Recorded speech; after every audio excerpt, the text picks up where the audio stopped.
why I called is to expand into more rentals, into, now I'm at Compass too. So I'm doing both. Okay. Selling real estate now, mostly downtown, kind of all over the place. But I'm really trying to expand into more rentals. We own a 2-family, maybe a block or two from us, in Jersey City that has done well for us, especially right now. Cool. And it just so happens, like, following you and kind of figuring out where you went, I found Allentown kind of like, as a market that I'm really interested in as far as like price points. It's a great market. Excellent market. Yeah. I'm here right now physically. Yep. So that's what, it's just like when it came up that you were doing the one-on-ones and I'm about to come into a really large commission check from Compass. I'm like, it's nice. Time. That's great. Man. That's great. Yeah. So in the last couple of weeks, I've made calls and figured out like if there's an agent in Allentown that I might be able to work with. To be honest with you though, my dad did a lot of entrepreneurship, or he said he was, right. And he took a lot of swings and a lot of misses. And like, that's how I grew up, with dad swinging and missing and fucking up. Got you. So like to go into Allentown, and I'm using my wife's money too. And like, we're going into it together and she's supportive of all of it. There's some fear, for sure. And just like, this 30, whatever, I come into 30,000, that 30,000 can go bye-bye. Yep. And I end up in the exact same spot. So I hear you. That's where I'm at. Got where you're at. Thank you for sharing. And I think you're in a good place. And sometimes dad swinging and missing, sometimes that ends up being the invisible capital that you have in your DNA that actually leads you to win. When you can override those fears, because, your dad's highest ROI project investment, he didn't even know is going to end up being you. And that's kind of how it was with my father. He trying stuff, and just having that in and around me is actually why I ended up realizing I have a natural business acumen, let's say. And so you're going to do great, man. It's a great market. I'm here right now. I love this market, man. It has appreciated quite a bit. It's still plenty of room to appreciate. You would by no means be late. And you're spot on. Your intuition is correct there. I mean, I like Jersey City as a market. It's going to give you stronger, just like those valuations will hold, just given its proximity to New York City. Sure. However, it's just they're not cash flow markets, No, not anymore. Not anymore. Yeah, not anymore. So yeah, I like your choice, man. And you're not going to lose money here. You might lose money by getting bumps and bruises, for sure. I lost money that way, because I definitely paid the rookie tax. I definitely paid the rookie tax in a few different ways. One, I just wasn't as familiar with the costs of construction, so contractors charging a little bit more than they should here, a little bit more than they should there, change orders, me as well, compounded with like, me making mistakes and, just making bad calls and having to do a small project, let's say a couple of different times, or, whatever. I gave too much work to like a handyman that was like too large scale, and he was overwhelmed. So, you start dialing in the efficiencies for like, what kind of team do you hire for what size of project? And you start being able to, now I know costs, I know costs now on a per square foot basis. I can say, hey, I know the asphalt is $2 a square foot. I know to run vinyl plank is $1.25 on cost and $1.50 on labor. But those things don't come to you unless you just kind of go through it. It helps to have someone, and I've had someone that I can kind of call on. It's not going to absorb all your blunders, but I proactively reached out to and found some of the landlords here, and I created a little text group, and banded them together, and I just called the Allentown Real Estate Mafia, and once a month we have a drink. And the biggest resource I found is not necessarily like, like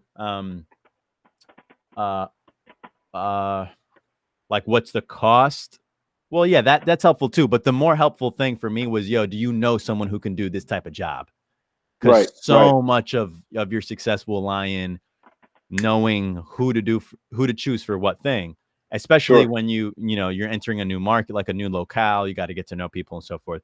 But a large degree of that is just going to be boots on the ground, you being here. If you come out here and check out property, I'll meet with you, no problem. Cool. And I'll show you some of my stuff, and I'm very forthcoming, man. But by and large, what you'll get, even factoring in the cost, the lessons of the mistakes and stuff like that, you'll still get a nice asset that will go up in value and will pay you while you wait. Yeah. And I like, it's a stable blue collar market as well. That's one of the big reasons I'm attracted to the market is no one industry makes up too much of the GDP in the town. Right. You have a good amount of like factory workers. You have a good amount of, the Lehigh Valley Hospital Health stuff Network. too, no? Yeah, the health network here is pretty big. So you have that tier of clientele as well. So when I look at my tenancy, like a portion of them are like med ed, like, a little bit younger, they make more money, whatever. A portion of them are like, work, jobs that, much like my folks, just kind of working low skill labor at the factory, stable employment, making maybe 15, 16 bucks an hour, just young, or not young, but like just families. And then I make a point to leave a portion of my units open for Section 8 tenants, which I quite like as well, because that's pandemic proof, man. Yeah, Jersey City's the same way.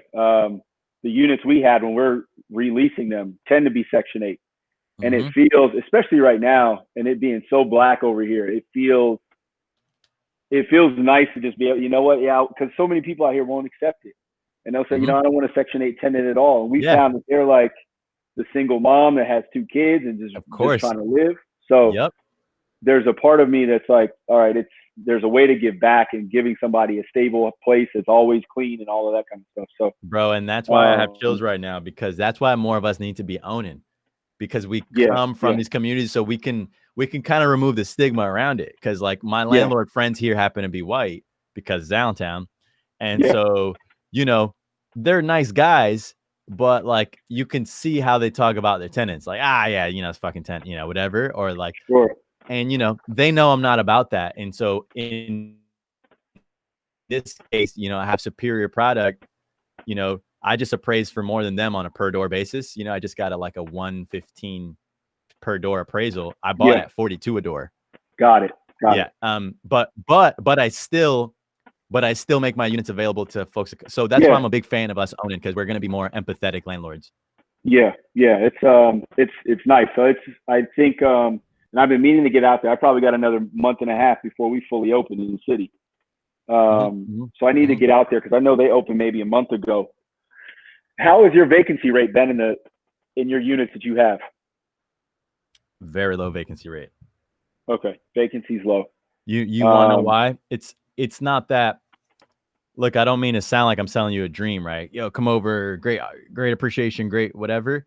It's more so, honestly, just a representation of kind of what's going on in the macro, right? Because the reality is, a lot of people, I think towns like these will continue to experience net migration. I've had a few tenants, and because we have units live right now for lease, and so I have a pulse on the market right now because of the application volume, and a lot of people moving from Brooklyn, moving from New York, from Jersey, so and that's why I chose this market in the first place. I had a feeling from even way back when, and it's just starting to validate now, that because COVID was just a catalyst for geography mattering less.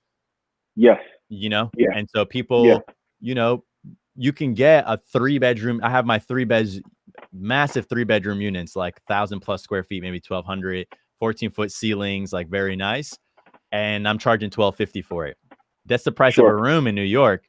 And you're an hour and a half drive. So I think people are realizing like, right now they don't have to work from the office at all.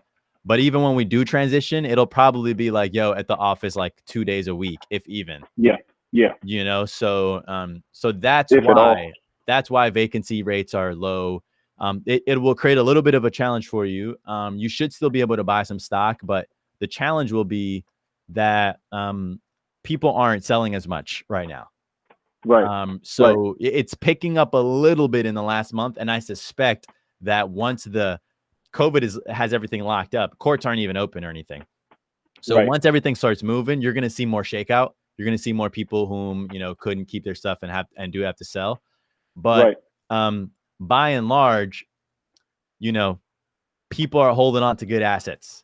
So you got to really pound pavement and get up in here to find deals. And that's true in any locale.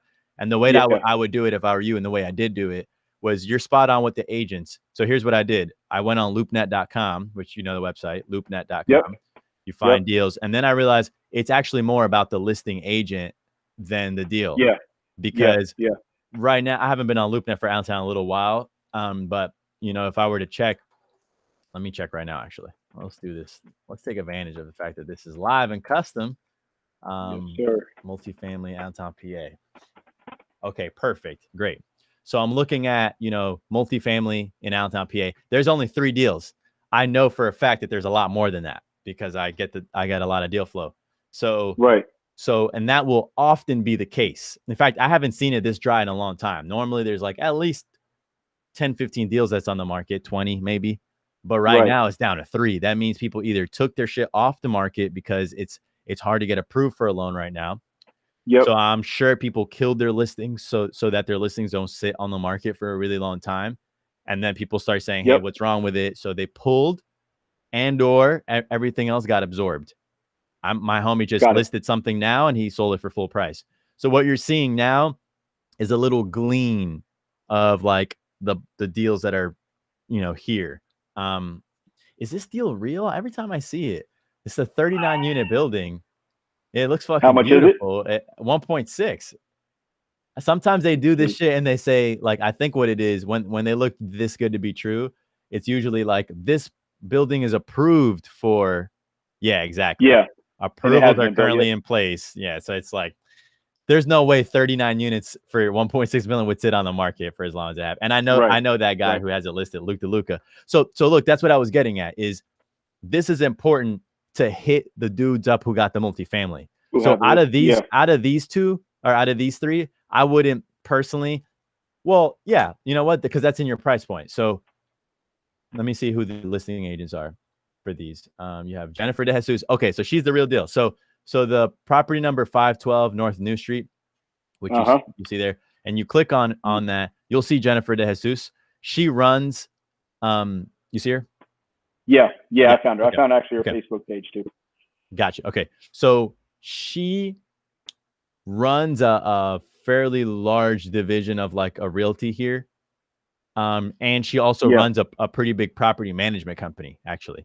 Okay. So they have like a vertically integrated business over there. So as a result, that makes Jennifer De Jesus, and I work with her I work with her team, but she's not my point of contact in there. However, she's the one who heads the group up, and I've spoken to her several times on the phone. She has deals. So in this case, it's a matter of, and also the guy who's the listing agent for the other bigger deal, Luke DeLuca. He also has deals. He's usually a little bit bigger in his deals. And he kind of like always finds a retail investor, like meaning like someone who's willing to pay the top dollar. And so we've gotten close on a few deals, but he represents a lot of landlords here that are fucking massive. And I say massive relative to the area. These are guys that have 900, 1,200 units. There's a few of these guys out here that have like 1,500 units. And what's funny is they sell off opportunistically kind of a lot of their stock. Not all at the same time. You won't even know it's from him especially if you're new to the area. But like he has his people that he works with. And whenever he just wants to liquidate, make 100K or something, he might sell a 2-fam that he had from time and, put it on the market. And those are guys that they bought a lot of shitty stock all their rise up, and they got to the point where they started buying bigger deals. So a lot of what they do now is like they kind of sell off some of their small deals. Yeah. And they get liquid to buy some big things. Correct. But that end up being your entry point in, and so it sounds like, are you going to be in like 30 to 50K cash range? Yeah, I'll be in the 30 to 50, at least initially, and then like as deals close, I'll just continue piling in more money. I hear you. I hear you. It just happens to be the first time that like everything's freed up at one time, the cash, Amazing. and we got renovated a house in the last year, so like the That'll dry construction you part up of for it. a minute. Oh man, it was awful. But yeah, it works out now. Having been Exactly. stuck in the house with the family for 90, 120 days. But yeah, so I'm thinking something smaller, and I need to get out there probably in the next month or so. Okay. Just to figure out what to stay away from. And then just get a feel for the neighborhoods and stuff. Yeah, and at that price point, I mean, look, you have plenty available to you at that price point, to be honest. Okay. Because the property values are cheaper. You're gonna be in the center city, which is where I invest personally. Like some guys don't touch the area, but more people are starting to, because here's the bizarre thing about how Allentown is structured. So there are very nice, very upper middle class neighborhoods in Allentown. There's even a small neighborhoods that are wealthy. Like the homes are like $2.1 million, and like it's the minority of the town, but there's some uber wealth here. I don't know what type of money, probably just like very successful contractors or manufacturers, something like that. Then you have upper middle tier. A lot of these guys own the landscaping companies and stuff like that, just like business folks. Then you move in where you have homes, but they're rent. The people who live in them are renters. So in the outskirts, it's all ownership. Then you get to a tier where it's like still kind of nice, but people there rent. And then you go in, and in there, that's like would be considered the hood. But here's the bizarre thing, is that in the hood, if you go in a level deeper, there's now we're at the bullseye, right? So it was out. And in the bullseye, that's where the revitalization is. Okay. And I don't mean figuratively. I mean literally, the city took an entire census tract type of situation. It might have been like a 30, like a 20 block radius of New York City blocks, let's say. And they did eminent domain, and they literally bought everything back, and they knocked everything down, and they built. There's $1 billion of construction there right now. Really, they're building it right back out. It's already built, and it's live. Okay. So it's an 8,500 person arena. It's called the PPL Center. You have a Starbucks down there that's in a BB&T building. You have ADP moved a new little mini headquarters there. I mean, and it's got really advanced city planning. So there's like, my girlfriend's a MIT trained city planner. So she really knows about city planning, and like the way they designed it is fantastic. They have like little arch walk, they have bars, all that typical shit. But then here's the funny part. Remember I said that's in the middle of the so-called hood. Smack dab in, So then one block on the perimeter, it's an actual designated area. It's called the NIZ, the Neighborhood Improvement Zone. It's $1 billion. If you own in there, you get certain tax benefits, but you pay the price. So when I saw that, I was like, oh shit. And when I went to the so-called hood here, I'm like, bro, these people aren't bad. People are just afraid because these people, and most investors here are white. So they see people of color that are poor, and they think that they're bad, but they're not, because maybe listening to some bachata on the doorsteps and grilling, and it's like a more lively environment. So they're like, oh, that's the war zone. And when I went there, I was like, this is a piece of cake. My mom lives here, and I feel safe with my mom. It's a great neighborhood. So I started buying literally the street that divides the NIZ from the non-NIZ. That's where I am. Right there. Okay. Right fucking there. I'm trying to buy everyone up right there. Everything so now. Possible. Yeah.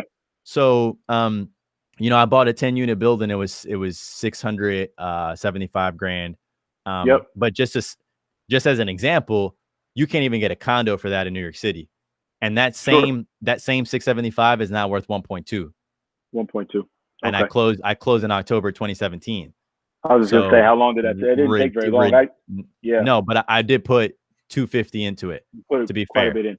So 250 in. So that's 925 in. It's still worth 1.2. So I built 300K equity, but more importantly, it's set up to cash flow ridiculous. But now So that's just to give you a sense of like the mid-size price points.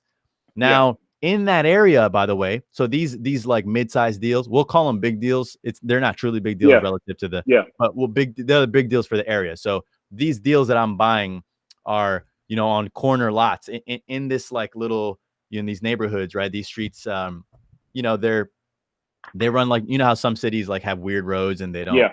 This is like a grid. It's just kind of similar to New York. So the bigger deals are kind of tucked. Sometimes they're concentrated in a block. Sometimes they're on the corners and whatever. And so what it creates are kind of, they're smaller. They're not quite like New York City abs, but there's abs in streets, you know? And so this is where you're going to be finding your deals. And a lot of my friends, by the way, like there's a Dominican cat over here. This is what he does. He doesn't even like big deals, and he makes money. And he probably has like 20 homes at a time. And he told me, he's like, yo, John, I started with looking for big deals like you, but the problem is that people don't sell them, you know, so they're hard to come by and you got to pay top dollar because they're competitive. So he's like, the market pushed me to buy smaller deals. So he's buying deals that are all burnt up for like, sometimes he can get them for 40, sometimes he gets them for 60. And he had credit going for him. So buy him in credit actually. And then he'll fix them up and, you know, he'll sell them or he'll refinance them and pull his cash out and just hold it and rent it. Or sometimes he just continues owning them, you know, outright because he has the ability to do so. And then he just collects cash flow. And the homes you can, like a 3 to 4 bedroom home here, you can rent for like $1,250. So right now I have a home under contract. This is my first time that I normally don't dabble with like smaller deal, like single families, just because I've been afraid of them. But I just checked myself because I was like, you know what? I haven't even tried it. So I'm sitting here with my mind made up. I was, let me just try it. And I found a home. It was right on the market. Found it right on LoopNet. It was listed for 70. And by the way, on LoopNet, you'll change your criteria from multifamily to like try residential too. Residential. Residential income. But it was listed for 89. It came down to 84. And I told her, hey, I'll do it for 78. And that's renting. You said that's renting for 12-ish, 1,200? 1250. So I ran the numbers on them because you can get away with, when it's residential, you can get away with putting 5% down, 10% down. So now I'm getting into a 78K little property that I happen to know because I know the area. Once I fix it up, that thing's worth 120, 125 all day. Right. Okay. And I looked, and at this point, because I know how to assess the bones, I checked it out and I was like, okay, I could probably just get away with I don't have to do any like plumbing, electrical, roof, like the more expensive stuff. I could probably just put 10K into this bad boy. So then now I put 10% down to buy at 7K, and I'm, after fees, call it an extra 2K fee. So now I'm not 9K to buy, 10K to repair. So I'm in for 19K. It'll be my first time owning the home. I'll see. I ran the numbers. I could either cash flow like a good $600 to $700 a month. Which is respectable considering the amount that you're going in there for. Or since I'm not that bullish on holding homes, I could just sell it for 120 and net 40, 45K on a 20K. Do it again. Now look, I have some more efficiencies than you in this area.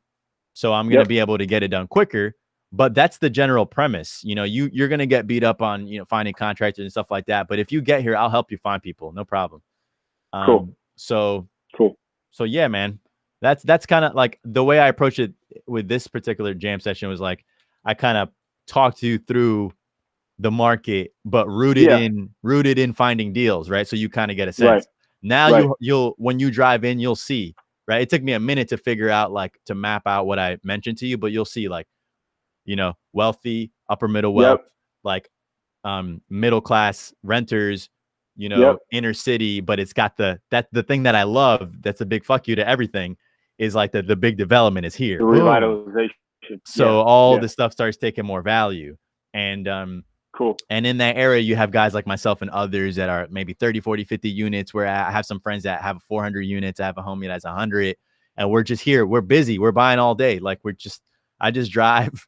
I look for deals all the time. I'm like really trying to grow the portfolio. Yeah. Cool. No, this has been helpful.